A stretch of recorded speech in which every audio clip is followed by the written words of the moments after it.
This session is about literacy and learning. So in this session, I want to give you an example of some literacy efforts elsewhere, not in India.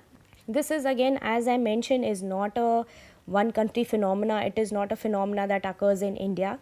We see India only. We see the same phenomena occurring in other East African countries as well. For example, Uganda, Kenya and Tanzania, we have the same kind of phenomena that occurs where children are not really learning at the level that is required by the grade level. So, for example, this data is from Kenya, Uganda and Tanzania by a NGO called Uwezo, which did the survey in 2013. Each year they do a survey, and the results are very similar to what we found, what we get in India. We see that children, only 29% of the children are able to do numeracy amongst all the children that were tested in grade 3. This is again, the test is at grade 2 level. Similarly, literacy, only 25% of the children surveyed in these 3 countries are able to do basic literacy, are able to do the basic literacy tests, which again shows a lot of lag between what the children are expected to do versus what they are actually doing. And if you break it down by each country, we see that the levels in Uganda and Tanzania and Kenya are also pretty low. From the Millennium Villages project work in Tanzania, when we did school visits, we realized that some teachers really used innovative methods to teach in classes. Where I am touching here, it is where we were able to, and for example in Tanzania, we were able to see teachers that used locally available resources to be able to teach better in classes. They used them as teaching aids. They were not expensive at all. Teachers were imaginative to use plastic bottles, cans that were available.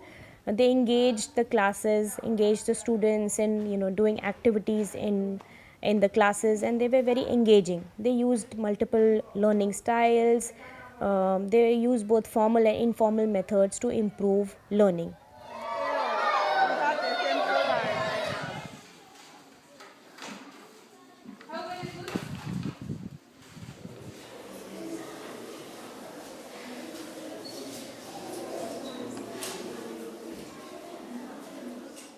Whereas in some other sites, we saw that teachers were teaching in a way that students were not really a part of the class. They were not actively involved.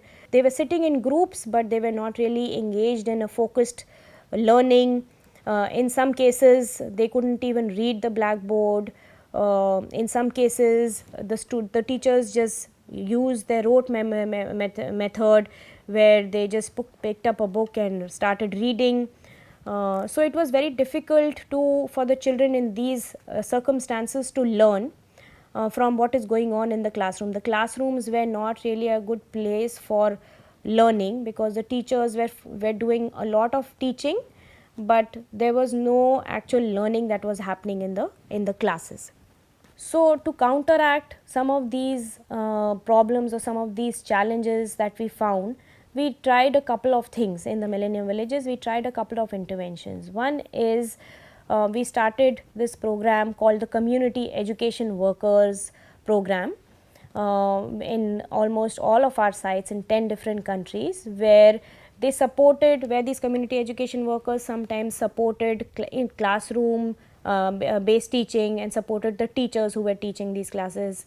So they were able to provide more ideas, more help to the teachers who were already there.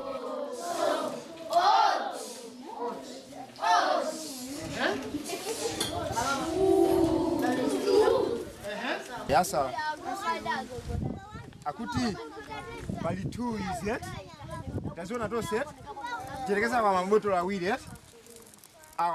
In some other cases, like in Mondama, Malawi, they were able to have all these literacy boost classes outside our in the community. So they established what we call the village learning centers, where they were able to use this particular technique to improve learning.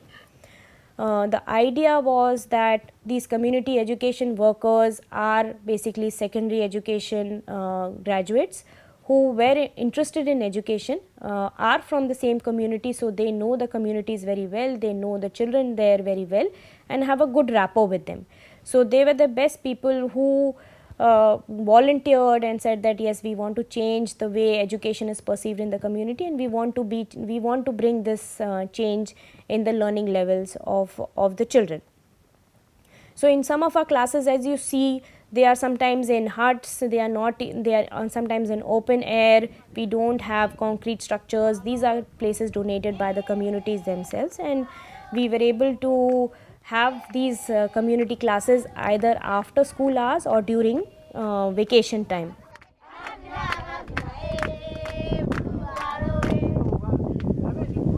We focused on Chichewa language, which is the local language in the community.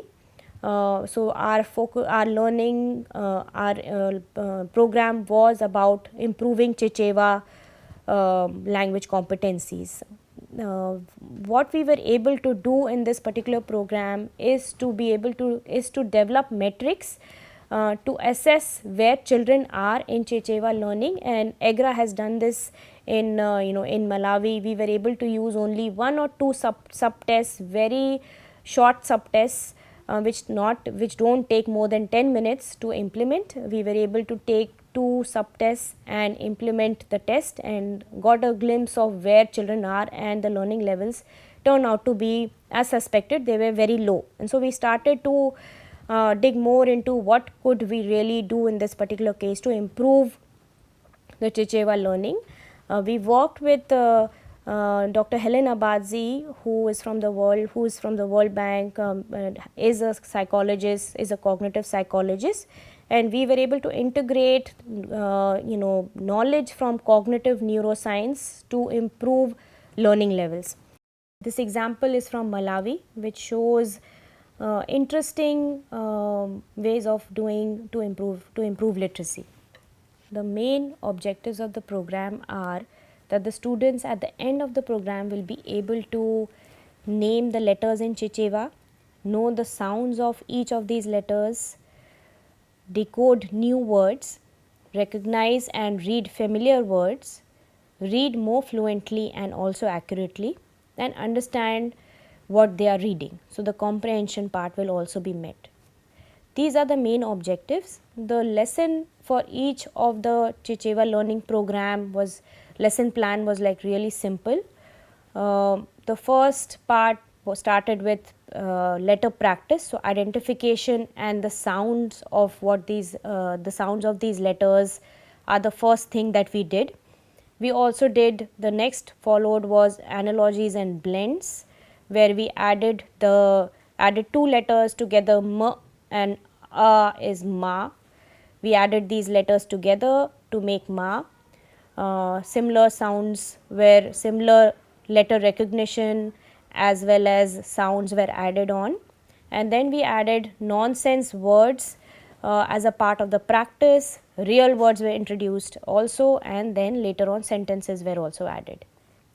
So, again very simple way of addressing the learning levels, which does not require lot of investments. It was a really inexpensive program which was carried on in community based settings. It could be done in classrooms as well, following really simple logic of how the human brain works and how children learn.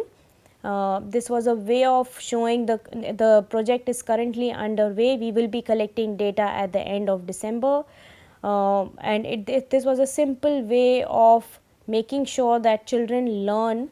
The focus is on learning local language, and again 4 or 5 things that are not complicated, does not require a lot of teacher training. We supplemented this particular program with textbooks that we had created in Chichewa.